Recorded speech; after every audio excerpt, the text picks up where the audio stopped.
السلام عليكم ورحمة الله وبركاته. ازيكم حبايبي؟ عاملين ايه؟ يا رب تكونوا بخير. اولا كده صلوا بالله على النبي. اللهم صل وسلم وبارك عليك يا حبيبي يا رسول الله. بسم الله ما شاء الله. معايا هنا كمية فراخ 10 فرخات. هنعمل منهم وجبات مختلفة يكفونا بإذن الله فترة كويسة. هبدأ هنا أقطع الفراخ. بعمل الدبوسة لوحدها والفخدة الصغيرة دي لوحدها، وابدأ اخلي الصدر معايا. هبدأ اخليه عشان اعمل صوابع ستريبس. ان شاء الله مش هرمي منها اي حاجة، حتى الهياكل هعمل منها مرقة واحطها في الفريزر. بحطها في اكياس كده في الفريزر. لو عايزه اعمل بشاميل وانا ما عنديش مرقة، بطلع اللي في الفريزر واعمل بيها اي حاجة. لو محتاجة اي مرقة في اي وقت بعمل بيها. معايا هنا بشيل الجلد وبشيل اي زوايد في اللحمة كده. وابدأ بقى اقطع الصدر كده 2، واقطعها بقى كده صوابع الستريبس، شيش طاووق اي حاجة. هبدأ بس اقطع كمية الفراخ الاول، وبعد كده هبدأ اعملها لوجبات. انا بالمناسبة الفراخ دي انا مربياها في البيت ومنضفاها برضو. انا كنت منضفاها بعد الظهر كده. انا دلوقتي المغرب بعد ما خلصتها ظبطتها بقى كده في محلول نقع عشان اي زفارة فيها تطلع. ملح وليمون وخل ودقيق. والافضل دي يكون دقيق ذرة، لو ما فيش دقيق عادي، بس افضل دقيق يعني للغسيل حاجة زي كده دقيق الذرة، لانه بيشيل ما بيخليش اي زفارة. بس انا ما كانش عندي دقيق ذرة، استعملت الدقيق العادي. الدقيق العادي بيخليها بيضة كده وحلوة زي ما انتوا شايفين، واي زفرة فيها بتطلع. هنا الوجبات دي القطع دي للشوي، اللي انا عملتها بالسكينة كده دي للشوي برضو. حتى الشوي بشيل منها الاجنحة، يعني انا مش هسيب في الشوي الاجنحة، لان الاجنحة هعملهم وجبة تانية في كنتاكي.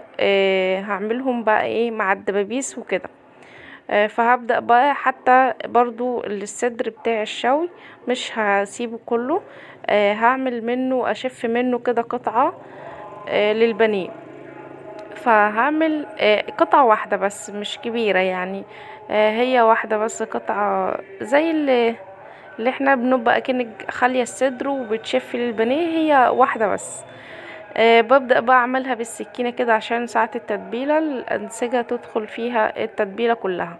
هبدأ بقى اقطعها كده زي ما انتوا شايفين. الفراخ دي هغسلها تاني بس بعد ما اخلص بقى، عشان مكان التقطيع كده والبلانش زي ما انتوا شايفين اتبهدلت بقى عشان بقطع عليها وكمية وكده. طبعا انا فرشة حاجة على الرخامة علشان الرخامة ما تتبهدلش، عشان مش ينفع ان انا اعمل كده. عشان طبعا الفراخ ومفيش اي حاجة لا قدر الله يعني. وغير كده انا معقماها برضو قبل ما اشتغل عليها. التعقيم بالخل، بخاخة فيها خل مركز وبرش على طول وبمسح بفوطة نظيفة. زي ما انتوا شايفين كده انا بقطع الكميات اللي انتوا شايفينها اهي. ده البانيه اللي طلع من الشوي، يعني انا الشوي كده طلعت منه شوي وبانيه. القطع بتاعت الشوي طلع يعني 2 اكلتين من حاجة واحدة، في توفير طبعا. ان شاء الله هيعملوا معانا كمية كويسة. هبدأ برضو اخد الدبابيس دي الجنب علشان دي اللي هتتعمل كنتاكي، والحتة الصغيرة دي هخليها في اللي هخليه، وفي اللي هسيبه برضو عشان ابقى اعمله كنتاكي.